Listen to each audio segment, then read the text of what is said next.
if you don't make church a priority, you'll never go. If you don't make vacations a priority, you'll never take one. If you don't make anniversaries and birthdays a priority, you'll never recognize or acknowledge them. And pretty soon you'll realize that all you do is work.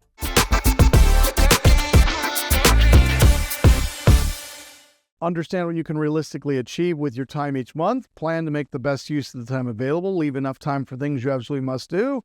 And preserve contingency time to handle the unexpected, because the unexpected is going to come up. You know, you're going to get the football game that wasn't in your calendar that your kids just happened to remember.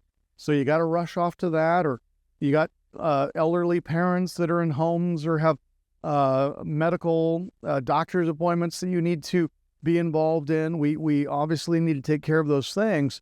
But for the most part, we don't want a lot of things occurring outside of the schedule. And that's why we put together a weekly schedule. Now, I get a text message every morning at 6:30 a.m. from my assistant with everything that I have in that day. And her job is to fill my day from 8 to 5 in 30-minute intervals. Okay? And I don't take lunch. I drink my lunch during a meeting. I should probably qualify that. It's a protein shake. It's a protein shake that she brings me at about 11:30 in the morning. And I'm just drinking while I'm in a meeting, okay? So I want to be that scheduled because that's how I'm going to get the most things done in the shortest period of time.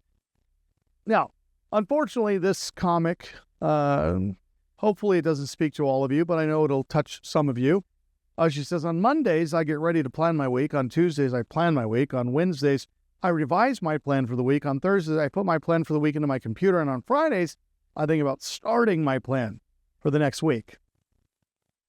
Now, if this person worked for me, they would not work for me very long, okay? We need to be more committed to getting stuff done. So plan your week on a big picture basis. Plan your week by marking off the times you are busy is vital to steps to keep you available, and use a weekly worksheet to mark off the hours you are busy and be realistic, okay? Now, this is what we refer to as our big rock calendaring. Now, if you look at my 2025 calendar and my 2026 calendar and my 2027 calendar, I already have things that are in those calendars, okay? Because there are just certain things that happen every single year. For example, church every Sunday morning.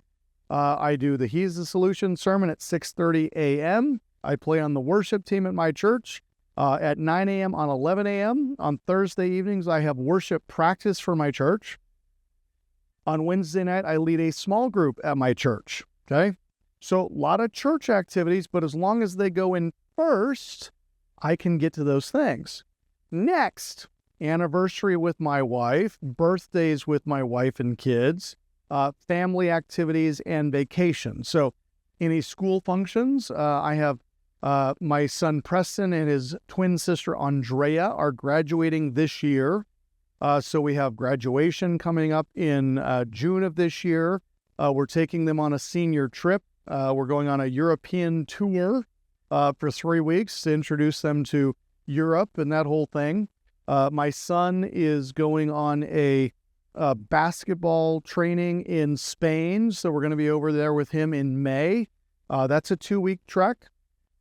Okay, so these are big rocks. Then every July, we do our church camp out at our property on the river. And then, of course, my wife and I's anniversary, August 17th, right? So when you think about it, you put all the big rocks in first, now you can start filling in everything else. But the big rocks first, because if you don't make church a priority, you'll never go. If you don't make vacations a priority, you'll never take one. If you don't make anniversaries and birthdays a priority, you'll never recognize or acknowledge them. And pretty soon you'll realize that all you do is work.